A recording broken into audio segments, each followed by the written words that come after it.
Om Niranjanam Nityam Anantarupam Bhaktanukampa Dhritavigraham Vai Ishavataram Parameshamidyam Tam Ramakrishnam Shirasa Namama Jananim Saradam Devim Ramakrishnam Jagatgurum Padapadme Tayo Sritva Pranamami Muhurmuhu Namasri Yatirajaya Vivekananda Suray Satchid Sukha Swarupaya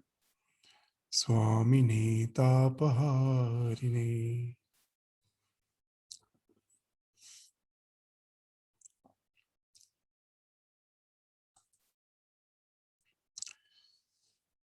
So in the last class, we started with the last chapter of Swami Vivekananda's Karma Yoga, namely the ideal of Karma Yoga, in which we started with the idea that we can all reach the same goal by the various yogas, the karma, bhakti, jnana, raja yoga, the dhyana yoga. All these various yogas lead to the same goal.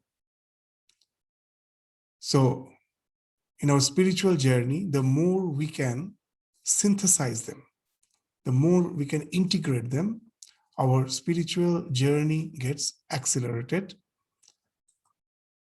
And then we saw that Swami Vivekananda brought the idea of freedom, that from a single atom to the highest evolute, the human being, everywhere we find that it is the sense of freedom which is constantly motivating us to do what else we are doing. Whatever things we are doing, we are being motivated with a sense of freedom. A saint meditates to gain that sense of freedom. To gain that freedom, a thief steals with the same idea of freedom. That what is the idea of freedom there? That the thief feels that there are various resources which he wants, but his poverty is not allowing to enjoy those resources. So that's the idea, that I am not having the freedom which I want to have, those lack of resources, and for that he resorts to stealing. But it is the same sense of freedom. If that be so, then Swami Vivekananda enunciated the idea that then what is good and what is bad. Immediately he was mentioning that yes, it is the same sense of freedom which makes the sage to meditate and the thief to steal. But we find that the thief, by stealing, actually gets entangled in more and more bondage. So though his urge for freedom, that is true, but the path which he has taken, the path which he has chosen to achieve that freedom, was something in which he was deluded. But as for the urge of freedom is concerned, it is the same as that of a saint. One has taken the correct path and which leads to emancipation. The other has taken a path which will lead to more and more bondage. So after that, Swamiji will be giving the idea that Karma Yoga is therefore a system of ethics and religion intended to attain freedom through unselfishness. So if freedom is the aim, so that what is the path through which that freedom has to be endeavored for? It's the only path through which we can really get the freedom is unselfishness. So now let us, with that idea, Swamiji just started the discussion, So now we will resort to the portions of the text and continue with the remaining part of this lecture. Karma Yoga, therefore, is a system of ethics and religion intended to attain freedom through unselfishness and by good works. The Karma Yogi need not believe in any doctrine whatever. He may not believe even in God, may not ask what his soul is, nor think of any metaphysical speculation. He has got his own special aim of realizing selflessness, and he has to work it out himself. Every moment of his life must be realization, because he has to solve by mere work without the help of doctrine or theory the very same problem to which the Jnani applies his reason and inspiration, and the Bhakta his love.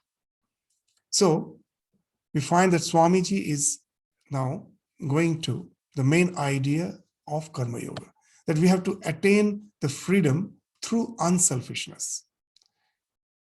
So he may not believe in God. He may not believe in any of the metaphysical speculations, as Swamiji is indicating. Just with the idea of this unselfish action, he can reach that freedom. Now, nowadays in psychology, in sociology, everywhere, we find the idea that all reformation should be from bottom to top, not from top to bottom. What it means that in our society, if we find there are certain ill practices, which have started pervading the society, polluting the society, yes, immediately what we think of, the government should take necessary measures. It should implement laws. It should enforce the security forces.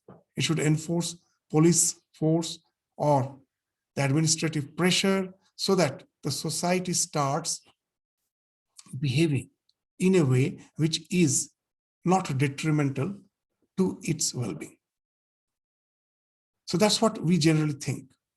But what we find that, yes, it may be a temporary measure, it may be a slipshod remedy, but in the long run, it can never solve any problems.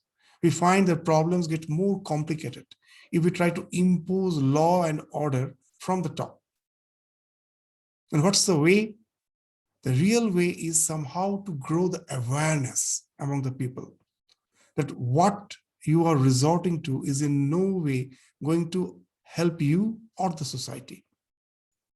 Just take that even a few decades earlier, the smoking, or the taking drugs, which is even now at present, it is one of the main social evil, we can say, that the drug addiction. We find a few decades earlier, the government took very severe action. They banned the sale of drugs in the open market. The drug was totally banned. It was a criminal act. Even now we find that it is a criminal act in many countries. It may lead to even death sentence. But could we stop this drug addiction? You will find the more the stricter the law is, the more the mafias are there, the more the smuggling is there. Yes, now and then they get caught. Now and then there is some, we find the death sentence has been imposed, but it doesn't stop. We find that all the smuggling, the illicit trade of the drugs is going on. So when we try to just take measures from top to bottom, that administration is there to take measures, you can never really achieve your goal. And what's the way out? The way out is to take the measures from bottom to top. What's that? To grow awareness among the people.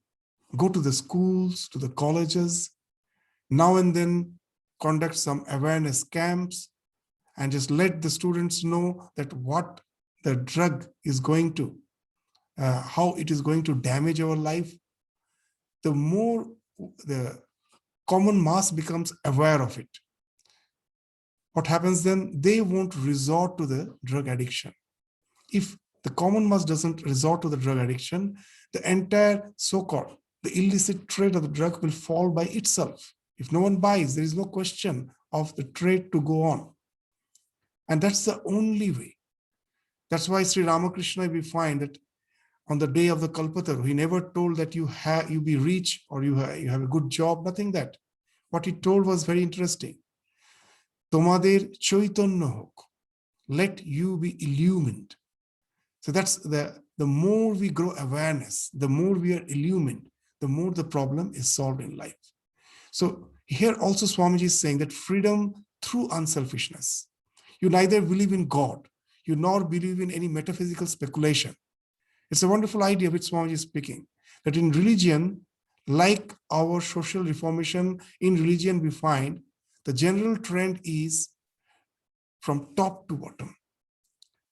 What is that? Just first we are asked to believe in God. The thing which we cannot realize, we haven't seen, we are yet to realize whether God is or not. It's just a mere matter of belief for the most of us. So there also we find is an imposition. The thing which I don't realize, it is being first imposed. That there God is, and there are his commandments, which if we follow, we will go to heaven. If we are not following, again, we will going to hell. Again, this heaven, hell, we don't know. This is something which we are going to experience after this life, after death. So all these are, after all, in the field of belief. So it becomes very difficult to really motivate the people in doing something by this type of belief system, this type of philosophy from top to bottom, especially in the modern age where we give so much importance to rationality, to common sense. So just to say that there is God, immediately they all will question, where is God? So what Swamiji is saying is very interesting. It speaks of the same reformation, the reformation from bottom to top. Freedom through unselfishness. You don't believe in God. You do not ask what his soul is, or do not believe in many metaphysical speculation. There is no need. Just work. You can attain freedom through unselfishness. You may say how it is bottom to top. As in the last class, in the various previous classes, we were indicating that in our life, we will find that when we are bound to do something which speaks of unselfishness, you are bound to serve others. As in the last class, we were giving that example. In our school, we find that when we say that the students have to distribute the food during the celebration, at the beginning, there's a tremendous apathy. No one wants to do that. And when it is somehow enforced and they find they have to do it, once they start serving the food to all the public who has came for that celebration, they start enjoying it. They find that an ineffable bliss out of it. And now when we go to stop them, just say that now the volunteers they will start their work, you please leave. They're not willing to stop. They want to continue. So what is this? The moment somehow you are bound to do an unselfish act, know it for certain, you get immediate, this is what you say, there's cash down payment, immediate payment. That a sense of bliss ensues from your heart. In our life, we have experienced that when we have to give something that entails in joy, all the suffering comes when we cannot. As I was indicating that as in Belur Math, we go for various relief work before our welfare activities. When someone asks for help and we ask why, no one says that I am hungry. No one says I am in need of some medical treatment. In majority of the cases, 99% of the cases, the moment you ask why, They will say, I cannot feed my child. I cannot take care of my grandchild. The child's father has passed away. It is me who has to take care of my grandchild. I don't have the means. It is when you cannot give, you feel that suffering. In giving, there is a tremendous joy. And that is something which we cannot deny. It is there. The moment you give someone, you're unselfish, immediately a type of bliss ensues. And that's what Swami is speaking. That you need not believe in God. Just do an unselfish act, and the bliss, that ineffable bliss which you enjoy, that will now motivate you to resort to that type of action. And the more that the ineffable joy comes of our unselfishness, the only cause of bondage is the sense of I. The only sin is I. The core of sin is I. S-I-N, that in the last class also we were indicating.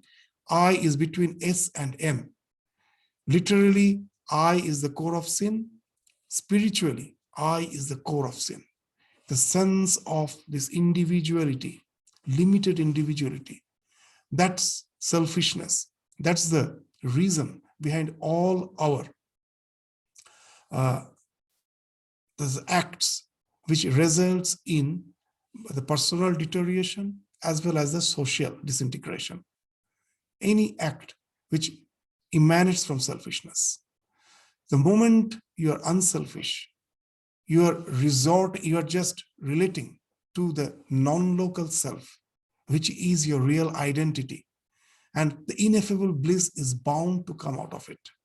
And you realize it. And just what you realize, resort to that. Nothing else. You need not believe in God. And here Swamiji is making a tremendous assertion that the Jnani applies reason, Bhakta his love, and the Karma Yogi has to do nothing. Just work with a sense of not getting anything in return. I give out of my empathy with a sense of unselfishness. So now comes the next question. What is this work? That's the Swamiji is going to ask now. What is this doing good to the world? Can we really do good to the world? So this is a big question. So now Swamiji is asking that if we go out with a sense that I have to do good to the world, there are two things. When I am doing an unselfish act, it gives an ineffable joy that I realize. But immediately I will rationalize, I do it to help others. Of course, that unselfish act is to help others. Why? For this helping others has two dimensions. That what? Most probably he's suffering. So I want to give him happiness. Otherwise, there is some sort of exploitation. In this society, there are a lot of inequalities. So I am serving others so that we can just make the society as more and more equal. Let's all enjoy the same privileges, same facilities, so that we can just resort to action with a sense of increasing happiness in the world, or bringing equality with a sense of the next idea can be the idea of equality. Swamiji says, the moment from your inner bliss, it goes to some external reasons, know it for certain, you are again deluded. So now that Swamiji will go to that portion. It's not for the idea of bringing happiness to the world or equality to the world for among all. If you start working with that aim, know it for certain, you will be frustrated. Not only frustrated, you are bound to become fanatic. That's the thing Swamiji will now bring home in his discussion. So let us go to the resort to the text, and then slowly we will come to the discussion. In an absolute sense, no. What is no? That I cannot do good to the world in an absolute sense. In a relative sense, yes. No permanent or everlasting good can be done to the world. If it could be done, the world would not be this world. Now, what Swamiji is saying, let us take up the idea of happiness. That for ages, our aim was to make the world more happy. That Swamiji will discuss. Take the history of the human race. as we know it today, do we not find the same miseries and the same happiness, the same pleasures and pains, the same differences in position? All this was just the same with the Egyptians, the Greeks, and the Romans in ancient times as it is with the Americans today. With all our effort, can we really annihilate suffering in this world? Swamiji, in some other lecture, gave the example of rheumatic patient. A rheumatic patient when has a pain in the knees, and we find that massaging do give us a relief. But after some time, we will find that the pain has actually shifted. Most probably it has gone to the ankle. Though it has been relieved from the knees, it has gone to the ankle. So the pain just shifts. It as such is not cured. So all our problems we will find in this world, when there is a suffering, it's only the nature of the suffering changes with all our attempt to remove it. But the suffering removes as it is. Every period of history has given birth to thousands of men and women who have worked hard to smooth the passage of life for others. And how far they have succeeded. We can only play at driving the ball from one place to another. We take away pain from the physical plane and it goes to the mental one. So in the present world also we see with the more affluence in the physical world, more and more we find this problem, all our issues are in the mental level. There's so much these mental issues have increased in the society at the cost of all our physical affluence. You cannot get rid of it. Swamiji in another lecture is giving the example that in India, the condition of the widows was very miserable in olden days, in the time of Swamiji. And in the West, it was a huge matter of discussion. And Swamiji's saying was, Swamiji indicated, yes, you speak of our widows, but what about the maidens here who don't get married throughout the life in search of husband, they don't get married. Yes, in the West, even in the present, we find that there's a big crisis. The population is dwindling. There is no marriage. No one wants to have children. All the laws were made so that there is no exploitation in family. There is no, as such, within the family, there is no violence. No one is subjected to any sort of abuse. The laws are made. What actually has helped? Has it reduced all those family violence and abuse? It is as it is, but people have more and more resorted not to marry, staying single, just living as partner. So what we are saying that whatever measure you may take, it changes the problems, as nature of the evils just changes. The suffering just changes. It is not in any way the problem is solved. So that way, however you may try, you will find this world is like the dog's curly tail. You can never straighten it. You try to remove the problem in one way, it finds expression in another way. Every time that Swamiji is then saying that we can only play at driving the ball from one place to another, we take away pain from the physical plane and it goes to the mental one. It is like that picture in Dante's Hell, where the misers were given a mass of gold to roll up a hill. Every time they rolled it up a little, it again rolled down. So you are in the same place. As nowadays it is being, in psychology they say that all our pursuits for pleasure is just like a hedonistic treadmill. Hedonistic treadmill. Hedonistic means hellish. In a treadmill, what we do? We run. But do we go to any place? No, in the same place. When you are running, the treadmill is moving in the opposite direction, making you run in the same place. The world is that hedonistic treadmill. All our attempt, at last we find, doesn't lead us to the goal which we are striving for. All the objective goals, the external goal, can never be achieved. So if I start with that aim, that to bring happiness to the world, that Swamiji used to say that all the ideas of millennium, that a time will come, all the believers will be leading a very prosperous life. The non-believers, they are going to hell. So this idea of millennium we find is continuing. But is it really the fact that those who are the believers, they are happy and the non-believers are in hell? We find the so-called believers sometimes believe in such a fanatic way that it is they who are in hell. In no way it solves the problem. It makes us more fanatic. It in no way, when we just try to have the goal outside, at last we are going to end up in fanaticism. Why? We start thinking that I thought to bring happiness to the world, and for that I resorted to certain means. There are so many people who don't believe that to be the means. And they become the detrimental factor, they become the decelerating factor in my attempt to bring happiness to the world. And I find enemies all around. And that's what at last fanaticism leads to.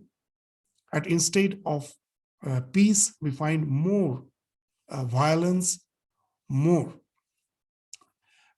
hatred, enmity in the world. So the so-called happiness, if I say that this happiness is the goal, to bring happiness to the world is the goal, know it for certain, it is going to lead us to frustration. Then Swamiji is coming to the idea of equality. The next idea we take up is the idea of equality, absolute equality, that which means a perfect balance of all the struggling forces in all the planes can never be in this world. What makes the difference between man and man? It is largely the difference in the brain. We come into the world with unequal endowments. We come as greater men and as lesser men. And there is no getting away from that prenatally determined condition. The American Indians were in this country for thousands of years, and a few handfuls of your ancestors came to their land. What difference they have caused in the appearance of the country? Why did not the Indians make improvements and build cities if all were equal? With your ancestors, a different sort of brain power came into the land, different bundles of past impressions came, and they worked out and manifested themselves. So here Swamiji is speaking of the sanskaras, that what we see in the physical plane at present is not the be-all and end-all of our existence. Each and every one of us individually or as a society have a past. And that has become our sanskara, the tendencies. Those tendencies determine the course of action which we are going to take at present. So in our attempt to make the society equal, we forget that we are not all of same capabilities. However we may try, it is not possible. So Swamiji here has just spoken of that this difference is something which is going to be. Hearing this, many may just even oppose Swamiji, that you are taking that this difference to be something which is absolute, and as if you are in no way believer in equality. But we will find in some other lectures, Swamiji told us something wonderful thing, that equality which we speak of is never possible, as we are having different endowments. It's a fact. The problem is not that we cannot be equal. The problem is the exploitation. Yes, because of my inherent tendencies, I may be more intelligent than you. But that doesn't presuppose that being intelligent, I have the right to exploit you. The think tank doesn't have the right to exploit the general mass. As per my sanskaras, I may be more wealthy. I have the tendency, I can do a good business, I can be more wealthy. But that doesn't entail that I have the right to exploit the weak, they exploit the poor. In the present world, in our search for equality, we will find that is never possible. Rich, poor, all these distinctions will be there. But what we are supposed to take care of is exploitation. That we will find that the society's structure is such, the rich do get the chance to exploit the one who is poor. In any society, you will find the rich is becoming more rich, the poor is become more poor, the society is becoming more and more marginalized. So this is because of the exploitation. That has to go. But as such, there cannot be equality. The distinctions has to be there. We are of different temperaments. That's why even in Bhagavad Gita, so Krishna in the 18th chapter has mentioned that as per our swabhava, the distinctions are bound to be there. Some will be by nature Brahmins, the think tank of the society. Some will be the Kshatriyas, who will be looking after the social administration, the society's administration, the security, the army, the ensuring the security of the borders. That's a particular class of people is there as per the swabhava. Some will be resorting to the business, to the financial upliftment of the society, the Vaishyas, the Shudras, those who keep the society clean, those who do various works, the service jobs. So they all are the Shudras. So this distinction as per the Swabhava will be there. But what has to be taken care that there shouldn't be any exploitation. In the name of, you will find that what Swamiji is indicating is very interesting. When Swamiji was speaking at that time, the communism didn't came into picture. There were no communist countries. After that, the communism came. And one by one, we find that in the so-called in the name of communism, what has happened? You all will agree what has happened. Only the roles have changed. There was no equality. That in the entire idea of communism to bring equality, that there shouldn't be any rich, there shouldn't be anyone poor. All should have equal access to the wealth. But at last, what has happened? It has never happened.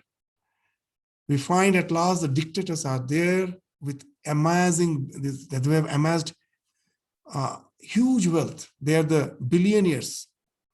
And not only that, in the name of equality, what has happened? Actually, it is only the change of the roles. A very nice example is given that previously the landlord was sitting on the horseback and he was whipping his servant. And now after the so-called movement, what has happened? It is not equality. It's not that all are equal. The so-called, the servant is now on the horseback.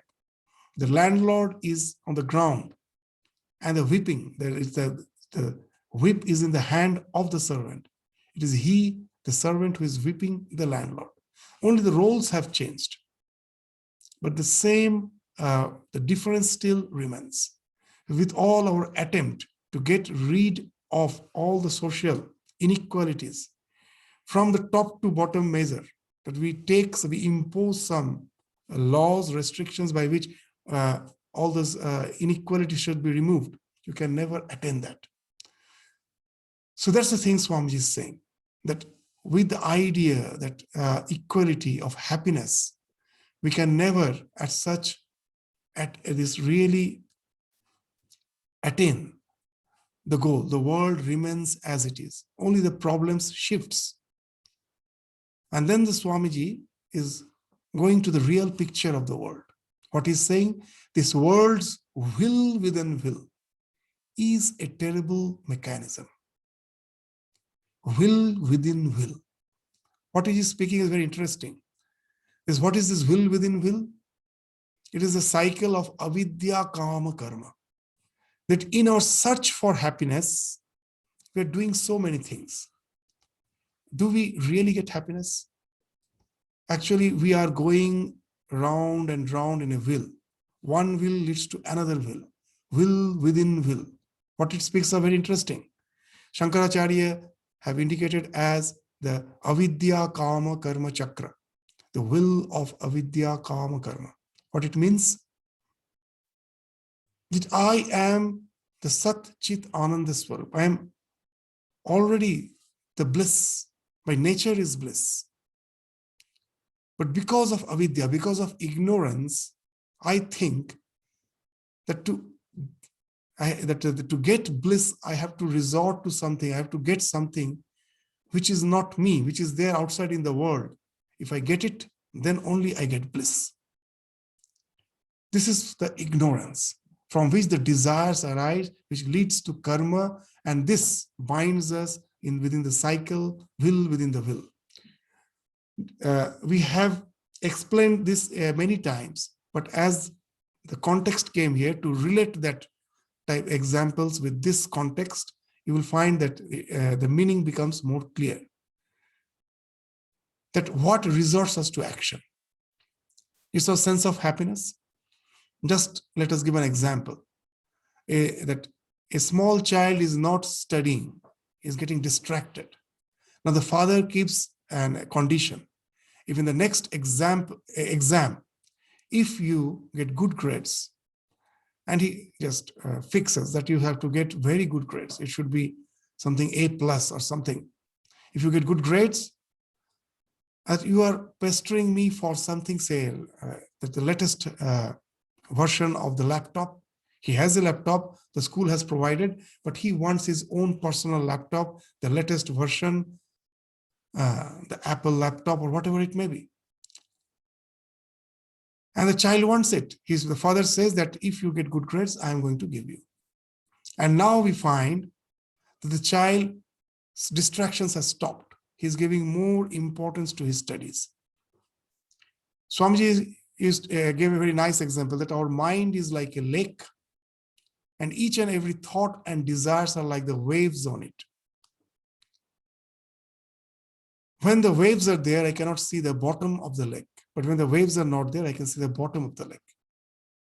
Swamiji is saying that behind the mind is yourself, your real nature, which is Sat Chit Ananda Swarupa. That Ananda, that bliss factor gets obscured when the waves are there. Just the way when the waves are there, I cannot see the bottom of the lake. Similarly, here also, when the mind is in turmoil, in agitation, I cannot see the bottom, the bliss has vanished. I want this, I want that. And then when one intense desire comes, the other desires are shadowed, one huge wave as if eats away, engulfs all other wave, and there's a huge wave in your mind. So for this child, there's a huge wave, I want the laptop. So all the other distractions have stopped. He's studying. And as he's more focused, he gets good grades, and the father, as per the condition, gives him, buys a laptop for him. The moment the child gets it, he's ecstatic. He finds terrible happiness. He thinks the laptop has given him the joy. But what actually has happened, in the mind, the distracted mind had various waves.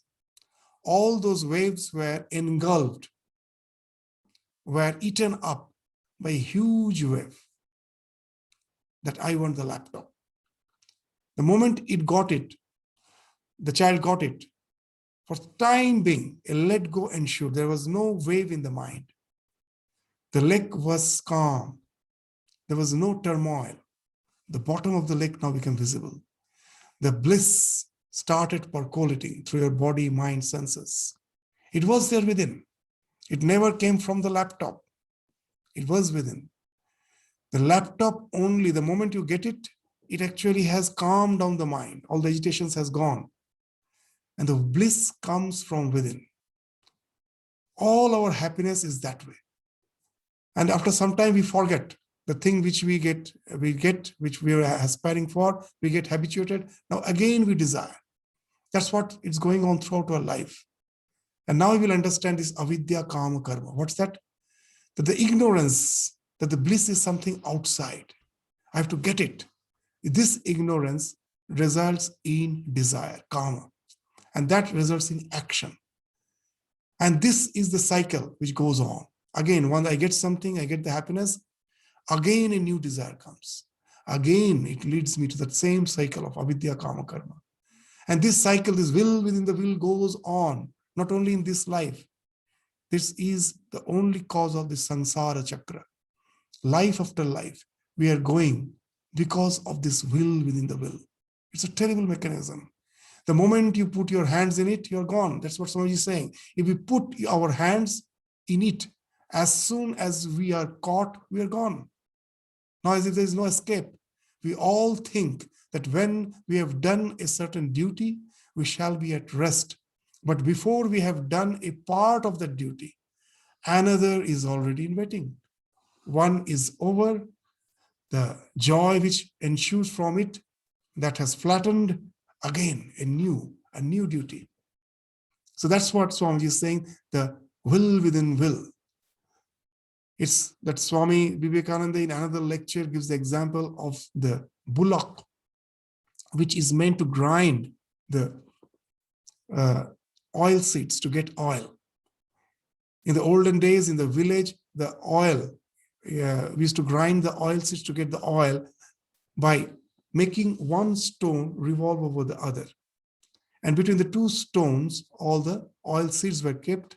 In the process of the motion of one stone over the other, the oil seeds used to get crushed and the oil used to come out. Now, how to make the stone which is on the top of the other stone, to move? So they used to engage the ox or the bullock. Now, how to make the bullock move? They used to fix some stick on the head of the bullock, some bamboo stick, and on the front of the stick, they will hang some straws. Seeing the straw, the bullock will move on, and the stone goes on revolving. And the oil gets pressed. You get the oil out of the seeds. That's what Mother Nature is doing. That's what Swamiji is saying. The straw is hanging. All those objects of desire, name, fame, wealth, pleasure, all those things are hanging. In our search for that, like the bullock, we are moving on and on. And the nature's oil is getting pressed. The nature, the only one who is being benefited by it is the nature. It wants to sustain itself. And that's how it is sustaining, by making us to move round and round this samsara chakra. And that's what Swamiji is saying.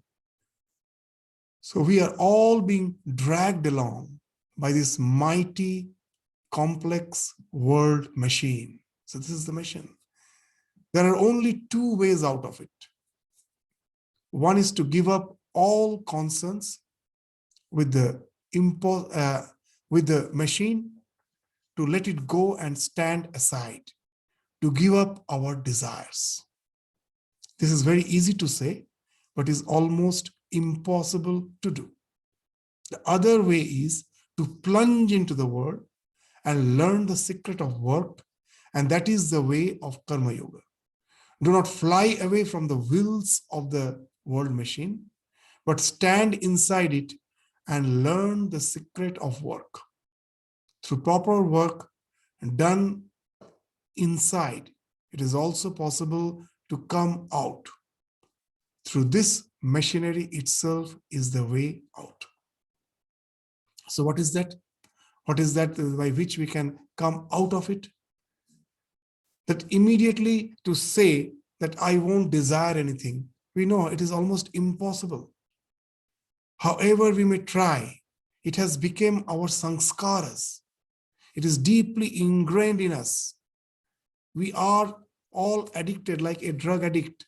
A drug addict sometimes knows very well, intellectually knows very well, that this addiction is harming him or her. But at the same time, he cannot get rid of the addiction because it has become a deep samskara. It has become a deep impression on his mind, and that forces him to do the thing. So just the first way which Swami told, give up all the desire. It's easy to say. We can easily say that, but is it really possible? Just try for one day, we will find how difficult it is to get rid of even a single desire. So that's this easy to say, but it's almost impossible. So what's the way out? Is karma yoga. What's the karma yoga? That yes, it is a desire which impels me to work. I cannot stop. So let me work, but gradually try to take away the desire factor, that I will work without any attachment. The more and more you are trying, it is just like a drug addict when he is in the rehabilitation center. It's not that the very first day they will stop giving the drugs. What they will do, that they will find out how much drug the addict is taking, and they will go on reducing the dose slowly. Otherwise, they say that he is going to have the withdrawal syndromes. If you suddenly remove the symptoms that we will find that person is having is more severe. It may even kill that person suddenly if it is withdrawn. It is almost taking away the lifeline. He has got so addicted to it. So gradually it has to be taken out. Slowly, little by little. So here also the same thing Swamiji is saying, that if you say that I stop all your actions, stop the desire, you're bound to have the withdrawal syndrome here also. Because the tremendous liking for it is there. I cannot simply withdraw. So better you resort to the action, slowly the desire factor. Yes, here also that as you're reducing the dose slowly, here also the slowly, gradually, that okay, let me try to get rid of that intense ambition. Let me do the same work in this world. Very interesting. All our actions are called vrittis. What vritti means? The Sanskrit word vritti means that which sustains us. The doctor is doing a great help to the world. It's treating the patient. But can you deny? At last, with that service, he's not sustaining himself. He's sustaining himself. So the two aspects always run hand in hand. That though the doctor is serving the world, but at the same time, he's sustaining by himself by his profession. An engineer, any profession, there's the meaning of the word vritti is that by which we sustain ourselves. Very interesting. Even the thoughts are called vrittis. Why the thoughts are called vrittis? Because if the thoughts are not there in the mind, there's nothing called mind. The mind will immediately collapse. So the mind is sustained by the thoughts. So that's why these thought waves are called vrittis, by which a thing is sustained. Chitta vritti. The chitta can sustain itself by those thoughts. Similarly, here also all the profession has these two aspects. One, of course, you are helping others, but also it is sustaining you.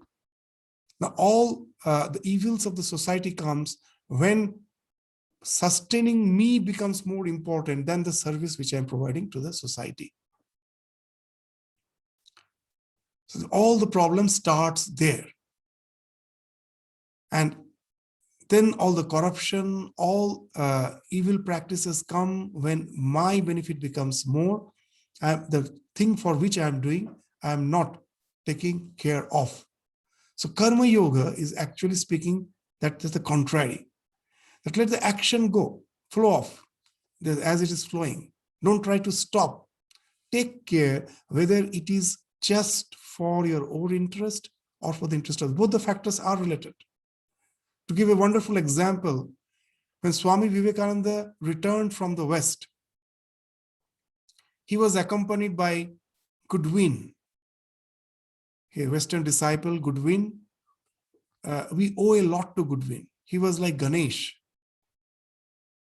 As Ganesh, Vyasa, when he was dictating the Bhagavatam. It was Ganesha who was the stenographer. He took he was writing. So here also we find Swami Vivekananda's lectures were all extempore. In his highly inspired state, he used to speak whatever is to come in his mind. And when the devotees found that all these ideas will be lost, they appointed a stenographer. Goodwin came to Swamiji as a stenographer, and for which he was paid by the devotees. In the process of taking the notes, those ideas are wonderful.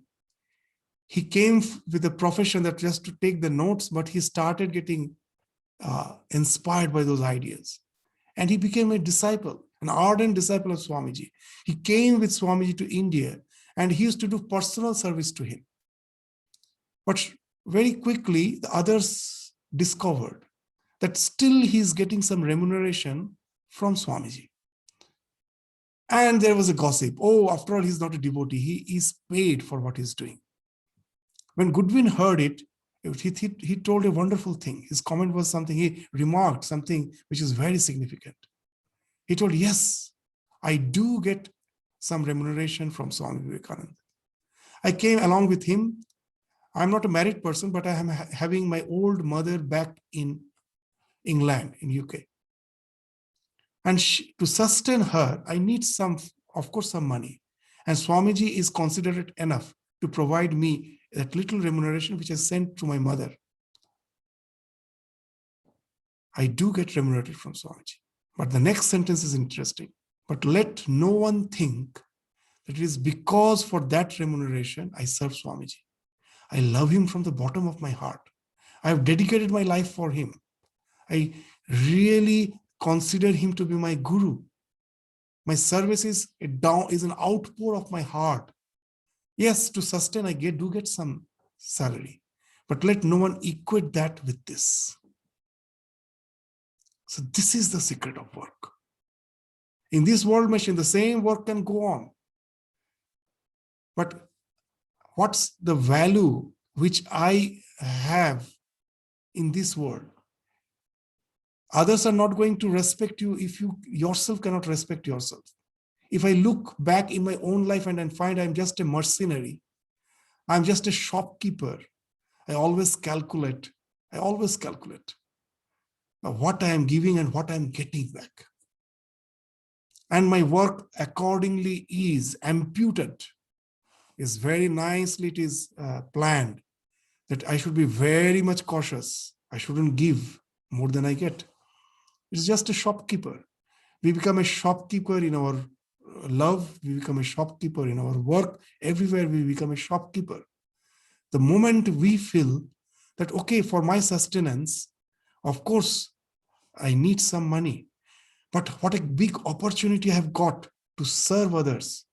There are so many who are more capable than me. Most probably they could have done this job in a better way. But somehow my destiny has favored me by enabling me to be in this position.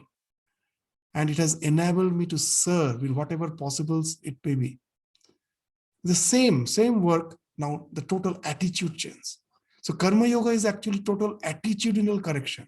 It doesn't speak of any special type of work, any work which we are doing. If you change the attitude, the same thing will be gradually reducing your desire factor, and it will leading you to the emancipation, more and more unselfishness. So this is the science of Karma Yoga, which Swamiji is indicating through his lectures. That in Bhagavad Gita, we find Krishna is indicating that yoga karmasu kaushalam. The same action which is done with dexterity, sukaushalam. Then it becomes yoga. Instead of binding you, it will emancipate you. Instead of taking you spirally downwards, it will take you spirally outwards from this mesh of worldliness. So that's the idea Swamiji is bringing to home gradually through his lecture. All ideas of making the world perfectly happy may be good as motive powers for fanatics. Who are fanatics? That Swamiji is saying the fanatics. Who are fanatics? Those who believe that the rheumatism can be cured. those who believe that we can change the world. It's a fanaticism. It can never be. So it may be a good motive power that I will change. With that, you can start your work. But what will happen? But we must know that fanaticism brings forth as much evil as good. That if with the idea that I will cure rheumatism, you resort to massaging, the pain will just shift. Evils will find expression in a different way, but it remains. So you will find you are frustrated with all your attempt to just revolutionize the world. You find at last you are frustrated. So it may be a good motive power to start with, but at last you will find that the world remains as it is. Fanaticism brings forth as much evil as good. The Karma Yogi asks, why you require any motive to work other than the inborn love of freedom? Karma as a struggle for freedom starts with the fight. Now this freedom, what is freedom? Somebody says nothing else is required. Just with this idea of this love for freedom. You may say that what's the idea of freedom? It may be different for different persons. Yes, whatever idea of freedom you have, with that you start. That as a student, the idea of freedom is, there are so many rich people in this society. How nicely they're enjoying the life. How they have reached through education. Education has taken them to get such and certain jobs, and or maybe have given them that knowledge by which they can run some business, and they have flourished. So I have so much restrictions. I want this, I want that, I cannot buy. So my freedom is restricted because of lack of money. Yes, start with that. Swamiji, when he's saying that is do with that sense. When you go to that state, then again you will find your sense of freedom is shifting. You find with all your wealth, all those people whom you thought that must be enjoying life by all those wealth and position in life. When you reach there, you find that still the sense of inadequacy is there in you. You have reached a plateau. All the small goals which you thought will bring happiness, you have already reached that. You have reached those goals. They were small enough. You have reached. And then your sense of freedom will evolve. So it's not that the sense of when Swamiji is saying that you work with that sense of freedom, that doesn't mean that sense of freedom is spiritual emancipation at the very beginning. It may be a very worldly sense of freedom. Still, it is good because it will gradually just take you to the higher and higher concepts of freedom, until ultimately rendering you free. That the entire search for freedom, you will find the entire process of evolution actually explains that our search for freedom. Just take a small microbe. The science will say you that we have evolved from that microbe. Why the microbe evolved? A small microbe finds a little increase in temperature. Just in the winter, yesterday we were trying to make some yogurt. We all make sometime at home yogurt. In summer, you find easily the yogurt is prepared. In winter, you find it so difficult. You have to keep it a bit warm. What it speaks of? In the summer, the temperature is not affecting you. You can still sustain. You can live in that temperature. In the winter, that cold temperature, you can live. But the bacteria cannot.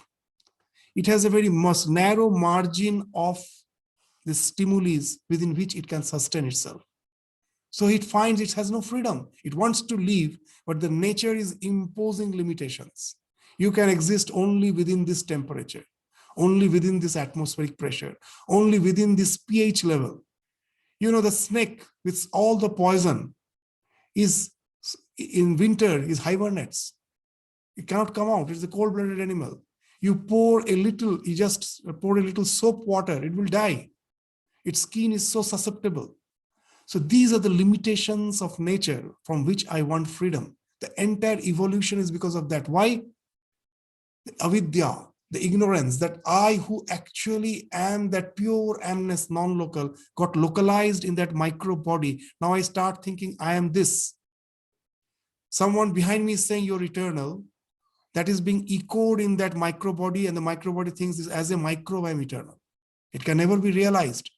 To realize that echo, that I am eternal, it is in search of freedom. I have to evolve. What it does, few more, it just cooperates. There was no struggle, there was no fight in the process of evolution. It was cooperation, that microbes started cooperating with others. They formed a colony, they started staying together, they conglomerized, and there was a division of labor. You do the respiration part, I do the circulation part, I do digestion. That's what our body is. And more we are equipping ourselves and getting evolved. What's that?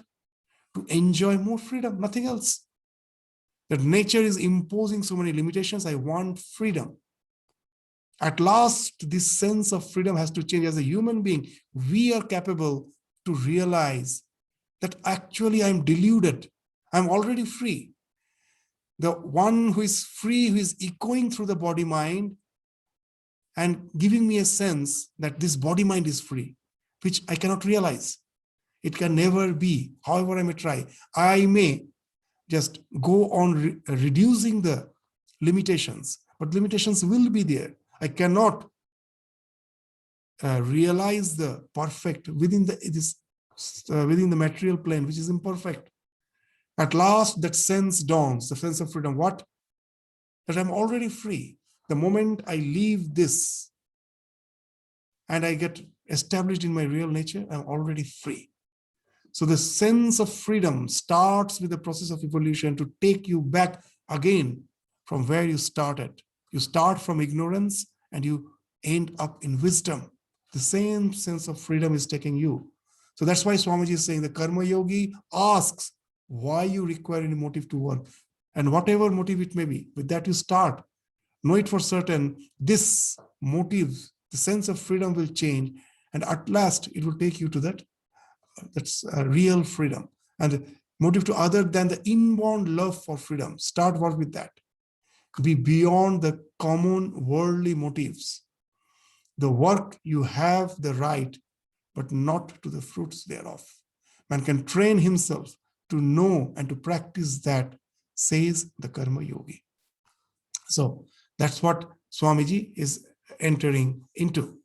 The subject of Karma Yoga, from the various perspectives, actually, he's taking this subject. It's a very, very, it's a broad subject.